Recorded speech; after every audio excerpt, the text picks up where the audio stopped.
Just Eff It. Hi, I'm Romy, an identity coach helping others who struggle with their sexual identity and families of queer youth find their path of understanding and acceptance. And I'm Carla, a mom empowerment coach empowering moms to own their new identities and motherhood journeys. And together we are the EFFing Madres. We are here to invite you guys into stories of some inspiring madres who have changed their lives through an Eff It moment. So here we go. Just Eff It. Okay, guys, happy Monday. We are the EFFing Madres. I'm Romy. This is Carla. We are the EFFing Madres, two mamas who share inspiring stories from other mamas about their Eff It moments, a community where we inspire one another by just saying Eff it and doing big, scary things that can land, not land, change our lives, open up new chapters of our lives, right? Yes, always a change for the better at the end of the day. Yes. And today we have a mama that I have known of and seen, been in the same circle with. She's actually been sharing her love story. It's been really beautiful to watch. I reached out. I wanted to know. I knew she had some Eff It moments in there, and I really wanted to hear about them and have her share with me and us. And so she was so open to it, and she is joining us today. So we have Keiko joining us. I'm excited to hear about her journey into motherhood. Yes, I'm excited too. So we're just going to bring her in. Okay, everybody, we have Keiko with us. I am so excited because I have known of her through many mutual friends and, just life, and have never had an opportunity to get to talk with her. And, experiencing motherhood is a beautiful thing that brings us all together, which is why we have this whole podcast. So, Keiko, we are really excited, and thank you for staying up late because we know how hard that is for moms to to chat with us. So, Carla, do you want to just start? Yes. Okay. So Keiko, when did you decide to just Eff It and why? I think I love the concept of your podcast because when Romy invited me to come on, I was looking at it and I listened to some episodes and was hooked immediately. And I love the concept of Eff It because I feel like, as a person, but for me specifically, stepping into becoming a mom, everything has been a series of Eff It moments, And I decided to share with you, I guess, the beginning parts of it. The Eff It moment when you decide to just become a mom, especially as a queer woman, you have to make these decisions, right? You have to intentionally get pregnant. So it was a series of Eff It moments. I'm going to do this, and I'm going to do this even by myself. And there's been just a series of Eff It moments from that moment moving on forward, all the way down to, should I date while pregnant? Eff It, yes, I will. Do I want to create my narrative of my birth story? Yes, I do. And it's a crazy plan, but Eff it, I'm going to do it and do the birth the way I want to. So it's been, in a nutshell, that kind of collection. I want to acknowledge what you said because I think this is one of the second stories of choosing to be a parent. We had a couple on that was making that choice as well, but not individually yet of that decision. And I think it's important because your journey can be different as a queer woman. If you're doing this on your own, which is what you did, right? Yes. Chose to do this journey on your own. You decided you wanted to be a mom. You said Eff it, and you went to that. That's something we haven't really talked about, Carla. You know what that would look like. I just became a mom, mine wasn't planned. There wasn't thought behind it. I always wanted to be a mom, but when it happened, I hadn't really made that moment to do it. It was Eff it, I'm going to go with this because it's happening. But you really wanted this and decided to do this. So this is really such a beautiful Eff it moment, that your child knows that you really made this decision. You wanted this. Yes, absolutely. Absolutely. And, for me, it was and it took a year and a half before I actually got pregnant. And I have various ideas as to why that might have been. I think spiritually speaking, my baby was waiting for the right moment, was waiting for me to be by myself, was waiting for what have you. And, for me, it was this was the only way to get pregnant was to actually go and do it, go to a clinic, go in and put that time and money and energy and everything into it. And it was kind of well, I just had to, I couldn't live with myself if I didn't know that I at least didn't try, you know? Well, that would be my question, is basically, what did you do about it? So that's what you did, right? You went in and tried. I tried and I tried and I tried. Yeah. And then the first time I ever got pregnant was essentially this pregnancy. And I didn't know if my body could do it. I was starting to be like, I felt like, you know, just disappointed in a lot of ways, I'm sure, as many people do when you're going through fertility issues, and wondering if, you know, if I work, all of these things. And then it happened, and it's been the most incredible experience for me, just being pregnant, having the birth, all of it. Did you always know that you wanted to be a mom, or was it just something that kind of started to dawn on you later in life? I always knew. I always knew. You know, I've definitely thought about, like, is this socially conditioning? Is this social conditioning? But no, I've always wanted it. I remember specifically as a little girl pretending I had a baby, you know, and just feeling so much fulfillment in that, or feeling this sense of joy. Like I could like just kind of get a taste of maybe what it might be like.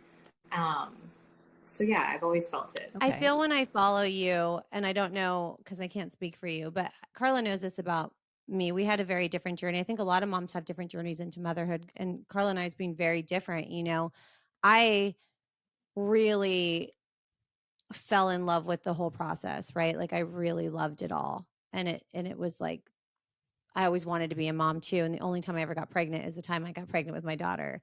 And that was the only, you know, that I don't know how I didn't get pregnant before, but I didn't. And that one time I did was with her. And I questioned, is my body working well? I remember going to the doctor and saying, I've been feeling sick. Could I get pregnant? And he was like, you are. And it was the greatest thing that's ever happened to me. And Carla knows this. Like, I feel that from you when I see it, like, and I don't know specifically, but for me, it was like life changing, and everything fell into place for me once that happened for me. So it's really beautiful to see your post and what you share, and that love for it. Yeah, and it's only just begun. And I also really just love how, even just being here and connecting with you both, and Romy, I also have known of you. But it's like it took being moms for us to kind of come together, but it's opened so many connections for me in that way. And I love it. You know, it's like this knowing glance you can even have with someone walking down the street, like, we're parents, you know, always says. we're doing this. Yes. Yeah. I always say, like, I think that, I mean, women tend to be more empathetic than men, but I feel like if you're not an empathetic person, which I wasn't, and then I had my daughter, I became very empathetic. And so when I saw women like walking down the street, either pregnant with a kid, I just felt this like, honey, I know what you're going through. I feel you. Like there's literally a connection and a bond that you have, an unspoken bond with other women who are moms. It's really beautiful what it does once you become a mom. Yeah. Yeah, I agree. And it's also, I mean, I have like this inner activist when it comes to topics I care about. But one of the things that's really been hitting home for me is, like, I see other mamas out there, and like, we're just kind of like all out there, like on the road being warriors, right? Like, whether it's like getting through the line at a grocery store, or at the airport, or all these things. And it just makes me so upset that our country isn't set up for us in ways that like helps us more, you know, like give us more parking spaces, like, please. Yeah. Like, come on. Yes. All the things, I mean, I went down a rabbit hole. I told Romy this the other day. I went down a rabbit hole in regards to like who is the stronger sex, and women are the stronger sex. Carla's convinced. She's convinced. We do all the things that men do, pregnant, with children, then we're not getting any sort of support. Like, it's just, Menstruating, it's you fucked name up. it, right? It's fucked up. Anyway, I can go on a tangent with that, but I know. I was like, Keiko, you're hitting the heartstrings to her. Like, her eyes lit up. It's a whole nother podcast. But I wanted to go to the next question, which was, when you finally decided that you were gonna go and get, because you had to go to fertility treatments and all of that.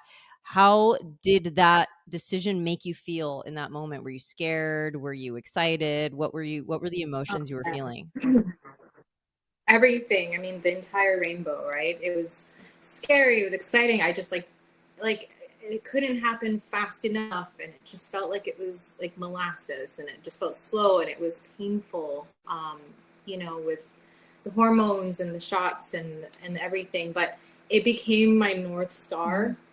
And I would say that this final round of IVF that I did, which resulted in pregnancy, it was it kept me going.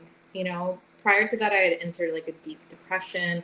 I had another failed terrible breakup. I had a lot of loss and death in my life, and just everything that could possibly go wrong was going wrong. And I had already been on this waiting list for this Dr. Wendy Chang at SCRC Beverly Hills, and I was like, it had been so long awaited that when it came, I was like, I'm just gonna do this. Mm-hmm. And she was very holistic in her approach. She was like, drink this much water. I want you eating this. I want you taking these vitamins, everything. And so I kind of just like went through the motions of following these instructions. It was all I knew how to do, and it kept me healthy. It got me through, and I was like lifted out of this like, I don't know, darkness or dark night of the soul, whatever you want to It's call it. like life, right? It brings like a new life to you. Like you're looking at this magic. So when there is loss or death and you're surrounded by so much of that and heartbreak, and then you go through this experience. I mean, at least for me, where you're like, we create like life. Like there's this like like it brings a new light to you. Oh, absolutely. It just Absolutely. changes everything about your like Everything. It's like my life. DNA and how you're made and wired. It's like life really just began Yes. at that point for me, and then I felt just like I was birthed myself, and so and announcing my pregnancy, as I was like announcing it, I was like, wow, this is like the first time since I've been on social media that I've been able to announce something joyous. It's always been, you know, my brother died, my mom died, things like that. And this was the first like announcement that was like I could just cry right now. Yeah, that's to hear that. I'm so sorry. I didn't know that about that had happened, and I'm so sorry. And I know what that feels like. I've lost a parent. Carla's lost a parent, and we know what it's like to have kids and also not have our parents Mhm. be there, and what kind of things that goes like. There's a part of life, like what I was saying, that I know Carla and I have shared. Like something changes when you lose a parent, and then you have a kid. There's just something about Yes, my yes. dad's never And going to meet my yeah, daughter, or her dad's never, but there's some part of them like with us. that's with them exactly. And so as you both know, there's like a whole other spectrum of feelings that come with, that news that you're pregnant. And it's just so bittersweet. But yeah, I mean, which actually segues into I had a dream with my mother in it, which then led me to my next effort moment of giving birth in Hawaii, which I'll get into later. But um, yeah, so everything, the spectrum of emotions. Yeah. My next question then would be, since we're talking about family too, is like at this point of your journey, who is your family? What Mhm. is your family? If it's just you, what did this do for your family? It's interesting because the name that I ended up choosing for my child, the Japanese meaning, the kanji means like a beautiful essence that brings people together, and it's really essentially what it did. I'm close with a lot of my family members, but it just brought us even closer. I get to connect with two of my sisters who are moms in a different way, and they love being able to be there for me, and it's just beautiful. We recently had a family reunion, and it was us just having more emphasis on spending time together. And I also started a new family with the person that I'm with, my partner, and her family has really welcomed me with open arms. And so the family has grown significantly, and it's affected us all in such beautiful ways. So, do you have any I mean, would you have any fears that come up for you now from this effort moment that have led into, I guess, other effort moments? Like what are fears that come up for you after having given birth and becoming a mom? What sort of fears do you experience? Um, they're fun fears, but yet not.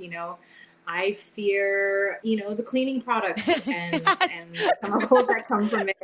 I fear Keiko, I plastic need you to leaching know something. into When the. I became a mom and Carla witnessed this and then she became a mom, I blame me becoming a mom and cleaning products on my divorce because I watched one documentary Yes. and I emptied the entire house and I was the one cleaning swings at the playground with like lavender oil. Like you spoke to my heart right Yeah, now. no. It's actually kind of bad. I mean, the fears can kind of sometimes really take over me, and I understand that a lot of that's natural. It's like postpartum stuff, the invasive thoughts, but the fears are just large and wide, and all of it just stems from wanting to protect my baby, to protect my family, to protect us. And the trauma of like losing people you love, your family members. It's like I just that loss, like I just don't want. Yeah, yeah. Yes. So those are like a lot of the fears, and yeah, every day I have to kind of just like move through that, as you know and can imagine. Yeah. I mean, that's the second leg of this question. Like how do you stay in that momentum moving forward and not letting those fears consume you? And like as moms, we have these fears and these anxieties we hold up in our head that like other people who aren't moms just don't understand. Like it is a mental load that we have to carry, and it's tough. It's tough to. It's so tough. Carla, I don't know that I have the answer to that quite. Like, I'm managing it, right? I have a therapist.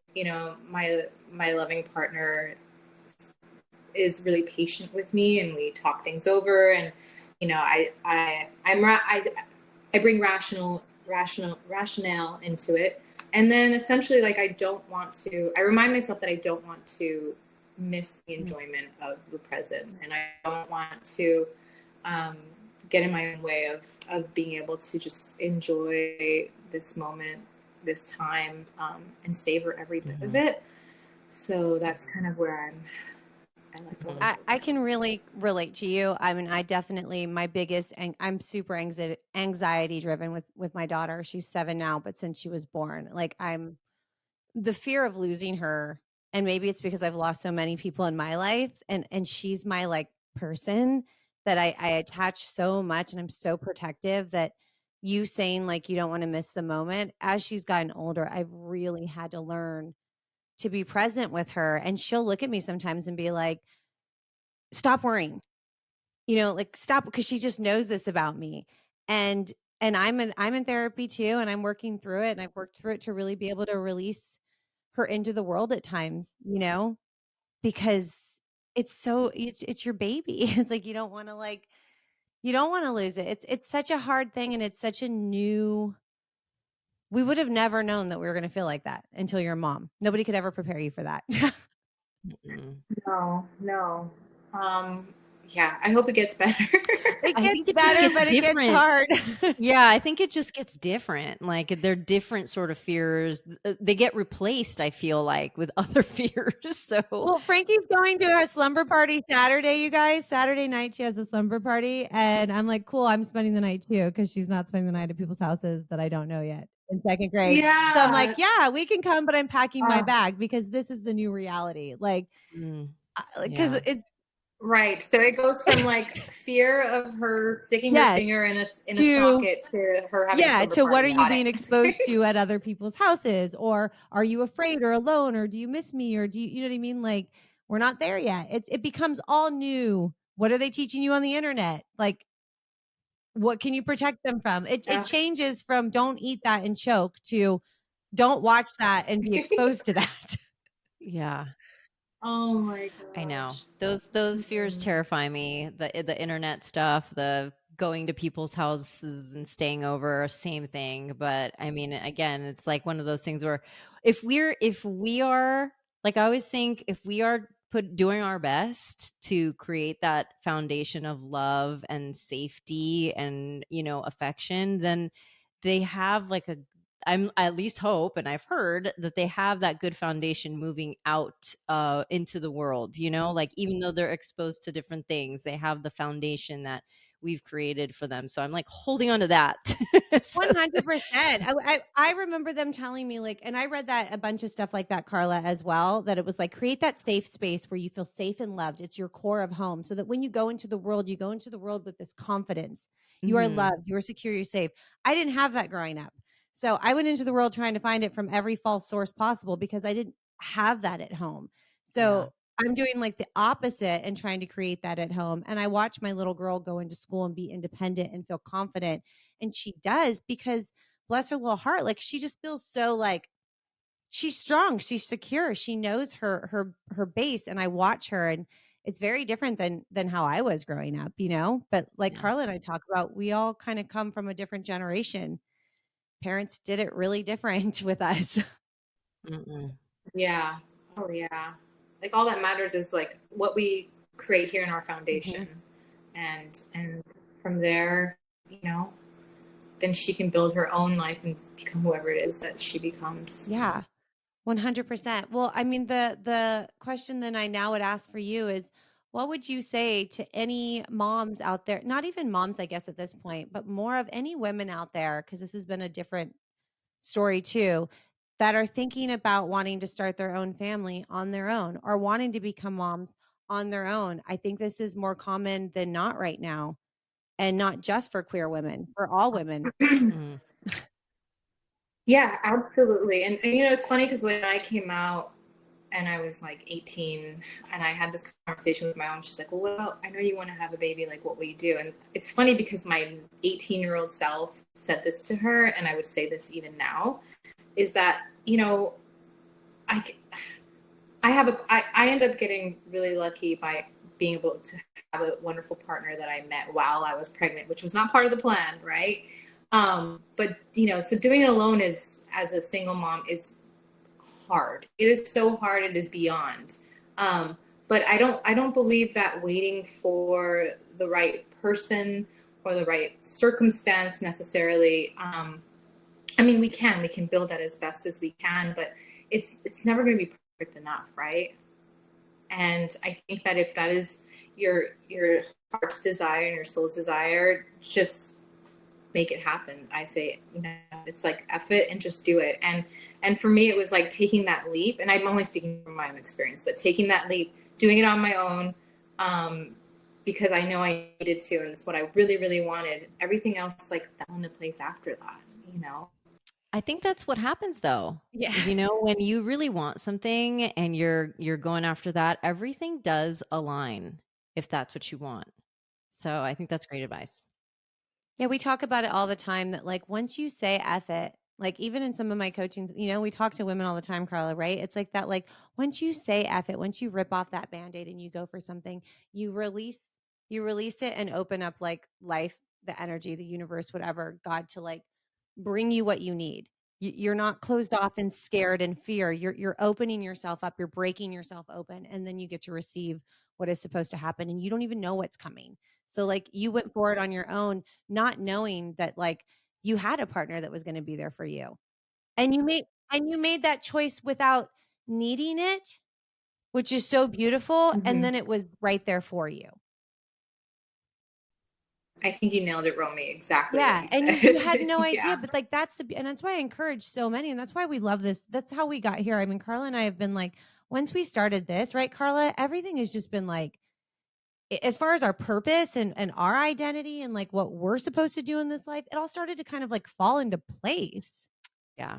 I think when you want things versus need things, there's a big difference in that because when you need something, you put out that desperate energy and you just cling on to like anything that gives you attention. And then when you just want something, you don't settle. Like you just keep going and you're focused, and then things just like come into play that are supposed to be there. So I think it's a want and need are a big thing to make sure that you're always mindful of. Like I always tell Romy, don't ever say you need something. Like I need air to breathe. She flips my verbiage all the time. Yeah, I need air to breathe. I need food to survive, but like we want this, you know? We don't need it. We Yes. want it.